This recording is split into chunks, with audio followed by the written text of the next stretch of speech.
नमस्कार, लोकसभा टीवी में आपका स्वागत है। मैं हूं प्रियंका। आइए शुरू करते हैं खबरों का सिलसिला, मगर उससे पहले सुर्खियों पर एक नजर।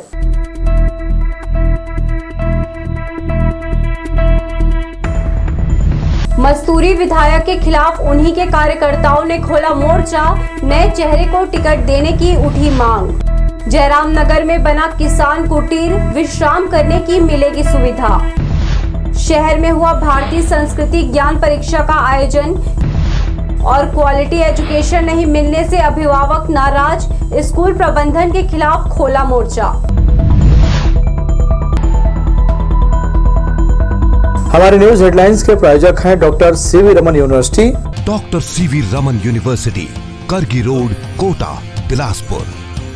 हमारे न्यूज हेडलाइंस के सह प्रायोजक हैं Makhija test tube baby centre, Bilaspur. हम आपके परिवार को पूरा करते हैं। Makhija test tube baby centre and प्रसूति गृह। तो ये थी सुर्खियां, अब खबरें विस्तार से। टिकट घोषणा से पहले मस्तूरी विधायक कृष्णमूर्ति बांधी का विरोध उन्हीं के पार्टी के कार्यकर्ता कर रहे हैं।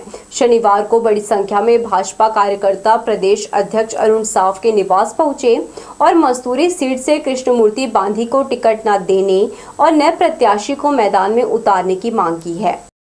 विधानसभा चुनाव के टिकट वितरण के पहले कई सीटों में बगावत के सुर अभी से सुनाई देने लगे हैं। तखतपुर, कोटा के बाद अब मस्तूरी विधानसभा में भाजपा के कार्यकर्ताओं ने वर्तमान विधायक कृष्णमूर्ति बांधी को दोबारा टिकट न देने की मांग की है।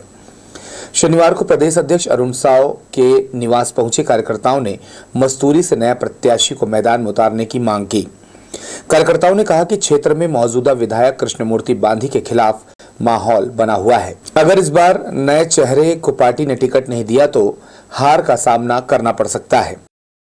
लोग मस्तूरी विधानसभा से नए चेहरा का मांग किए जा रहे हैं। इस बार का जो विधानसभा चुनाव में अभी वर्तमान में माननीय कृष्णमूर्ति बांधी जी जो है विधायक हैं और हम इस बार चाह रहे हैं कि नए चेहरों को मौका मिले, क्योंकि हमेशा देखा गया है कि 2 बार 3 बार जो कंटिन्यू रहते हैं और उसका एंटी इनकम्बेंसी का माहौल बन जाता है। उसी तरह ताकि इस जगह से भारतीय जनता पार्टी जीते, ऐसे प्रत्याशी को टिकट दिया जाए और नए चेहरों को मौका दिया जाए। प्रदेश अध्यक्ष अरुण साव से मिलकर कार्यकर्ताओं ने समस्याएं बताई। जमीनी स्तर पर काम करने वाले कार्यकर्ताओं का कहना है कि विधायक कृष्णमूर्ति बांधी के खिलाफ लोगों के मन में गुस्सा है। प्रदेश अध्यक्ष ने कहा कि टिकट देने का निर्णय पार्टी का होता है। हर एक कार्यकर्ता की अपनी भावनाएं होती है, अपनी सोच होती है। हर कार्यकर्ता अपनी भावना पार्टी के नेतृत्व तक पहुंचाता है। सब कार्यकर्ताओं को भावनाओं को पार्टी विचार करके निर्णय करती है, तो सभी कार्यकर्ताओं को अपनी भावनाएं प्रस्तुत करने का अधिकार है। सबकी बातें मैं सुन रहा हूं, सबकी बातों को सुनकर पार्टी निर्णय करेगी। मस्तूरी विधायक कृष्णमूर्ति बांधी के लिए उन्हीं के भाजपा कार्यकर्ताओं ने मोर्चा खोल दिया है। बड़ी संख्या में भाजपा प्रदेश अध्यक्ष निवास पहुंचे। कार्यकर्ताओं ने कहा कि अगर पार्टी समय रहते उनकी बात नहीं सुनी तो मस्तूरी से भाजपा को हार का सामना करना पड़ सकता है। कैमरा पर्सन सतीश साहू के साथ आशीष मौर्य, लोकसभा टीवी, बिलासपुर। निषाद पार्टी के राष्ट्रीय सचिव और छत्तीसगढ़ प्रदेश प्रभारी संजय सिंह राजपूत ने साफ संदेश दिया कि अगर भाजपा की ओर से समर्थन नहीं मिला तो आगामी विधानसभा में पार्टी 41 सीटों पर उम्मीदवार खड़ा करेगी। बिलासपुर प्रेस क्लब में शनिवार को प्रेस कॉन्फ्रेंस के दौरान प्रदेश प्रभारी ने कहा, मछुआ समाज की जनसंख्या प्रदेश में तकरीबन 27 लाख है। समाज में 16 जातियों का समावेश है, जिनकी अलग अलग विधानसभा सीट पर संख्या 20 से 65 हजार तक है। उन्होंने कहा, केंद्र सरकार में निषाद पार्टी भाजपा के साथ गठबंधन का हिस्सा है। इसके बाद भी प्रदेश में सीटों के बंटवारे में पार्टी को निराशा ही हाथ लगी है।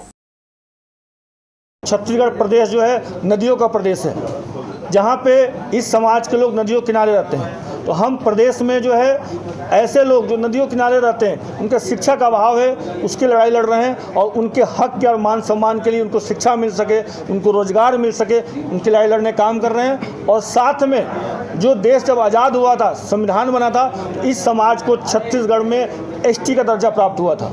लेकिन बीच के जो कांग्रेस की सरकार थी केंद्र की, 1972 में इस समाज को जो है सरकार ने जो है ST से हटाकर OBC में करने काम किया है, उसकी लड़ाई लड़ने काम कर रहे हैं। बिलासपुर नगर निगम स्मार्ट सिटी के पैसों का दुरुपयोग किस कदर कर रहा है, इसका एक उदाहरण नेहरू चौक की तस्वीर को देखकर लगाया जा सकता है।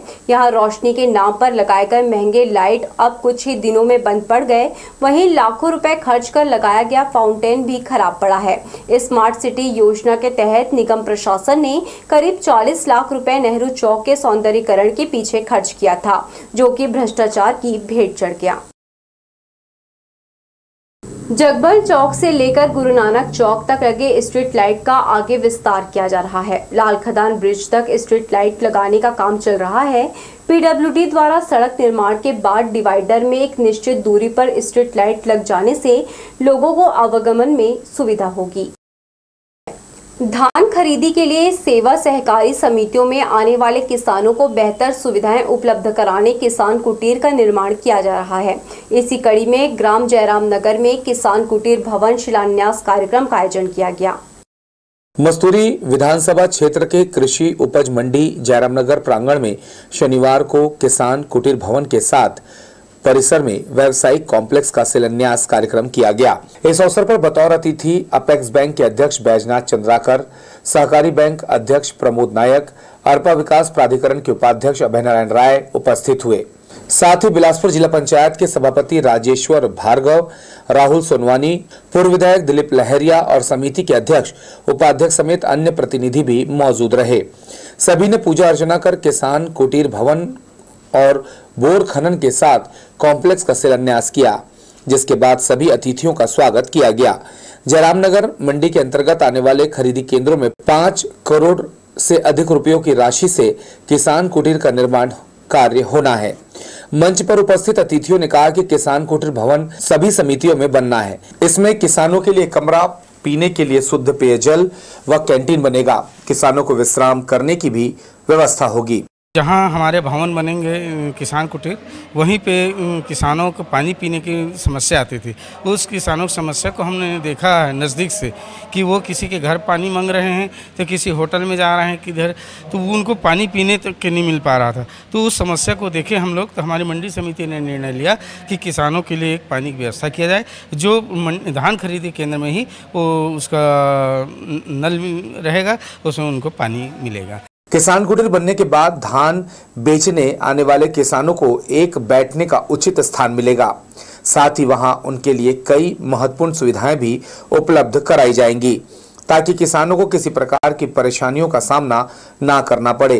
इस दौरान बड़ी संख्या में गांव के किसान व गणमान्य नागरिक समेत अन्य लोग मौजूद रहे। कैमरा पर्सन जय साहू के साथ भूपेन्द्र सिंह राठौर, लोकसभा टीवी, बिलासपुर।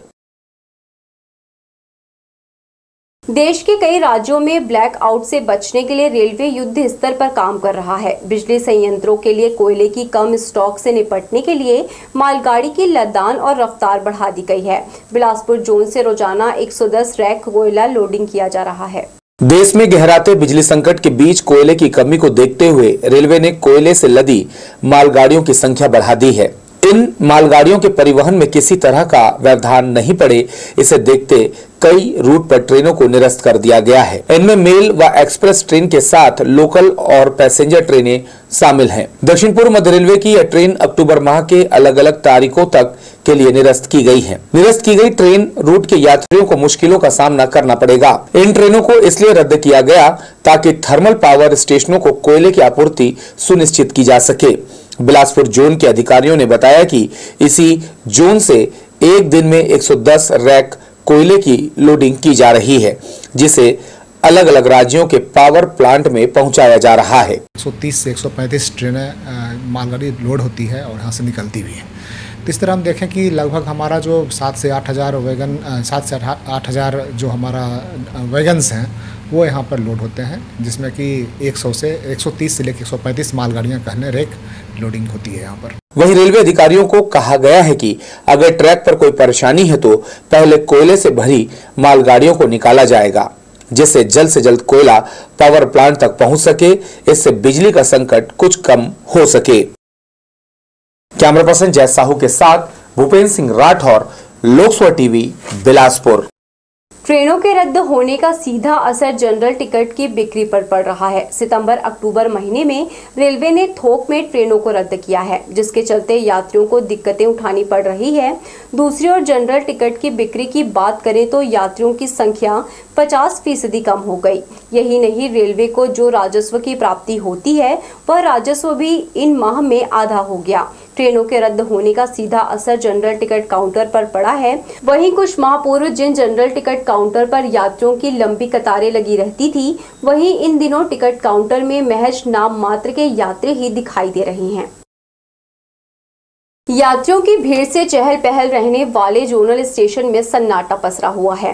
खासकर प्लेटफॉर्म 1, 6 व 7, 8 में यात्री नजर नहीं आ रहे हैं। दरअसल अलग अलग रेलखंड में कार्य के चलते ट्रेनों का परिचालन प्रभावित है। कोयला परिवहन के लिए रेलवे प्लेटफॉर्म नंबर 1 पर यात्री ट्रेनों का स्टॉपेज कम कर दिया है।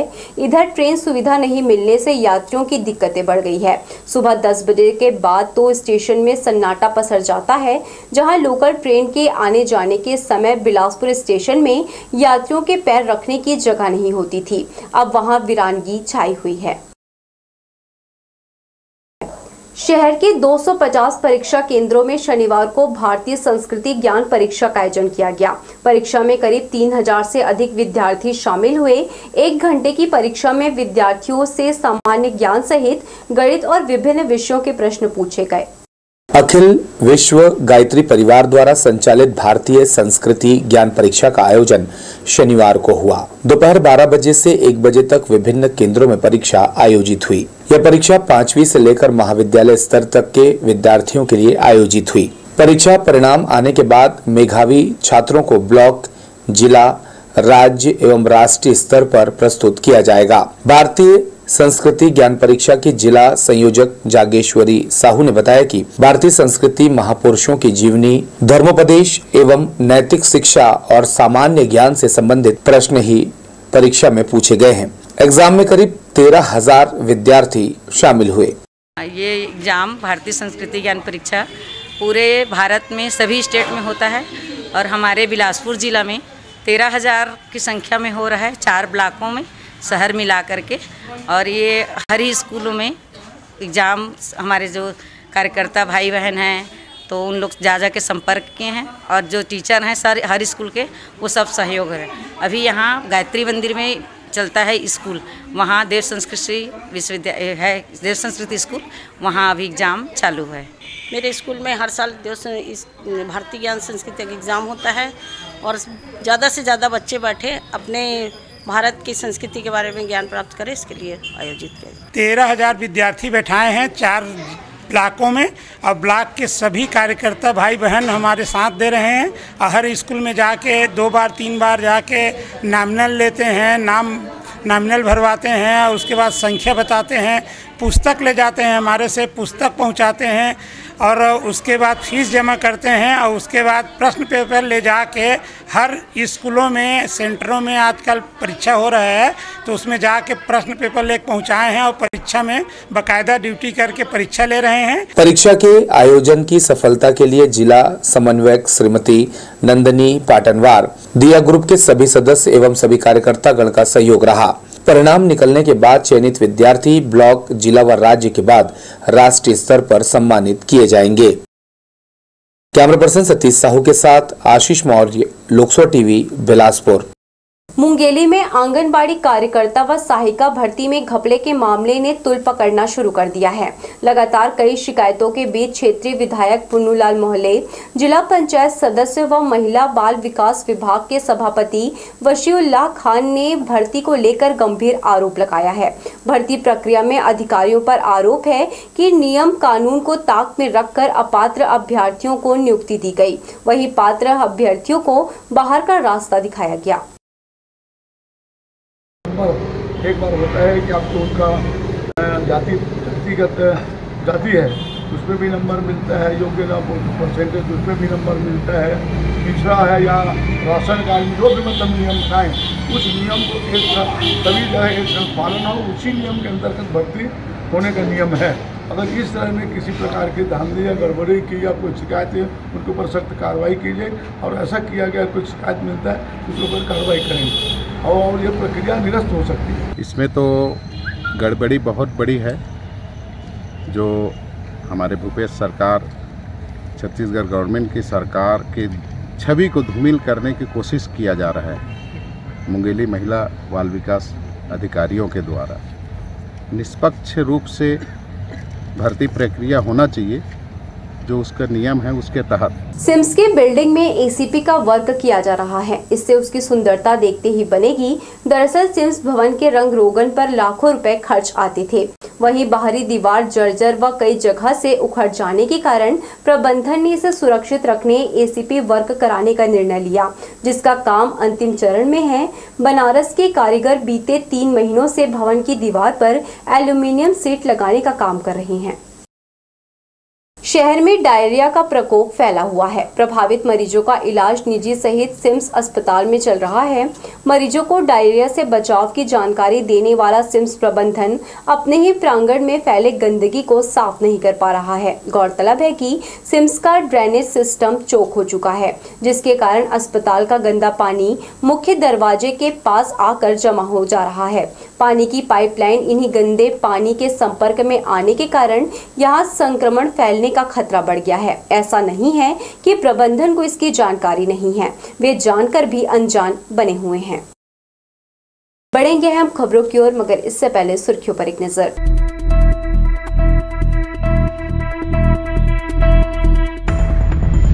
मस्तूरी विधायक के खिलाफ उन्हीं के कार्यकर्ताओं ने खोला मोर्चा। नए चेहरे को टिकट देने की उठी मांग। जयराम नगर में बना किसान कुटीर, विश्राम करने की मिलेगी सुविधा। शहर में हुआ भारतीय संस्कृति ज्ञान परीक्षा का आयोजन और क्वालिटी एजुकेशन नहीं मिलने से अभिभावक नाराज। स्कूल प्रबंधन के खिलाफ खोला मोर्चा। हमारे न्यूज हेडलाइंस के प्रायोजक हैं doctor C V Raman university. Doctor C V Raman university, Kargi road, Kota, Bilaspur. हमारे न्यूज हेडलाइंस के सह प्रायोजक हैं Makhija test tube baby centre, Bilaspur. हम आपके परिवार को पूरा करते हैं। Makhija test tube baby centre and प्रसूति गृह। तोरवा में संचालित श्री चैतन्य टेक्नो स्कूल पर अभिभावकों ने कई गंभीर आरोप लगाए हैं। शनिवार को बड़ी संख्या में स्कूल पहुंचे अभिभावकों ने प्रबंधन को आड़े हाथों लिया। दरअसल गैर अनुभवी शिक्षकों से काम लेने पर अभिभावकों में नाराजगी है। श्री चैतन्य टेक्नो स्कूल के खिलाफ अभिभावकों ने मोर्चा खोल दिया है। दरअसल प्रवेश के समय स्कूल प्रबंधन द्वारा यह कहा गया था कि यहां 70% साउथ की फैकल्टी होगी। छात्र छात्राओं के अभिभावकों से मोटी फीस लेने के बाद स्कूल प्रबंधन ने स्थानीय स्तर पर गैर अनुभवी शिक्षकों की भर्ती कर ली और अध्ययन अध्यापन का कार्य शुरू कर दिया। बच्चों की पढ़ाई के स्तर में किसी भी प्रकार का सुधार नहीं आने पर अभिभावकों को पता चला कि स्कूल प्रबंधन द्वारा गैर अनुभवी शिक्षकों से काम लिया जा रहा है। बार बार प्रबंधन से इसकी शिकायत करने के बाद भी साउथ की फैकल्टी की नियुक्ति नहीं करने पर शनिवार को अभिभावकों का गुस्सा स्कूल प्रबंधन पर फूट पड़ा। मेरा बच्चा क्लास 4 में पढ़ता है श्री चैतन्य में। हमें प्रॉमिसेस किए गए थे पहले दिन से कि यहाँ पे पहले तो बेस्ट एजुकेशन, क्योंकि साउथ ब्रांच है, प्लस टेक्नो, सेकंड, थर्ड 60 से 70% यहाँ साउथ की फैकल्टीज रहेंगी। एक साउथ, एक लोकल और एक क्लास में हेल्पर होंगी, मतलब एक क्लास में 3 होंगे। लेकिन यहाँ पे बेस्ट एजुकेशन तो छोड़ ही दीजिए, वो तो आउट ऑफ लिस्ट हो चुकी है। दूसरा टेक्नो, अभी तक बच्चों को ये क्लियर नहीं हुआ है। दूसरा साउथ की फैकल्टीज भी नहीं है। तीसरा जो हेल्पर थी वो भी नहीं है। हमसे ये कहा गया कि आपके बच्चों इस स्कूल में एडमिशन कराने के बाद ट्यूशन की जरूरत नहीं पड़ेगी, आपको डांसिंग की एवरी मैंने चित्रकारी की, फिजिकल की, योगा की हर फैकल्टी हम आपको इसी कैंपस के नीचे देंगे। इन्होंने एक अच्छी खासी फीस हम लोगों से ली। आज दिनांक तक इन्होंने कहा कि हम 70% फैकल्टी साउथ फैकल्टी देंगे, जो हमारे टीचर टेक्नो पैटर्न से पढ़ाएंगे। मतलब एक अपग्रेडेशन, एक अपडेट क्वालिफिकेशन से हमारे बच्चे रूबरू होंगे। और इस लालच में हम छत्तीसगढ़ के लोग यहाँ एडमिशन करा दिए। आज दिनांक तक इनकी संस्था का रजिस्ट्रेशन नहीं है। आज दिनांक तक इनके पास मात्र 2 फैकल्टी टीचर साउथ के हैं। दरअसल तोरवा में संचालित श्री चैतन्य टेक्नो स्कूल प्रबंधन ने क्वालिटी एजुकेशन देने के नाम पर अभिभावकों को ठगा है। यहां नर्सरी से लेकर 8वीं तक की कक्षाएं संचालित होती हैं। 50,000 रुपए से लेकर 80,000 रुपए तक की फीस लेने के बाद स्कूल प्रबंधन अपनी मनमानी पर उतर आया और बच्चों की भविष्य के साथ खिलवाड़ करते हुए गैर अनुभवी शिक्षकों की नियुक्ति कर ली। इधर जब अभिभावकों ने कड़े शब्दों में विरोध किया तो प्रबंधन ने तत्काल व्यवस्था में सुधार लाने की बात कही। As per the parents' demand, we can fulfill the requirement of their faculties based on the, suppose for example, like BA teachers and even well qualified with 1 to 2 years of experience. So we will fulfill all the requirements of the parents. So as per the, because parents are the main for us. So yeah. Yes. Yes. Yeah, we will fulfill that. Okay, we will as per the time. See, as per now, today also discussion has been done with the AGM sir, and we will fulfill within 10 days. So with all the replacement of the faculties, those who are in the weaker sections. बच्चों को बेहतर शिक्षा प्रदान करने के लिए अभिभावकों ने श्री चैतन्य टेक्नो स्कूल में प्रवेश दिलाया था, लेकिन प्रबंधन की लापरवाही के चलते बच्चों को क्वालिटी एजुकेशन नहीं मिल पा रहा है। अभिभावकों का कहना है कि अगर प्रबंधन समय रहते व्यवस्था में सुधार नहीं करता है तो स्कूल में जल्द ताला लगा दिया जाएगा।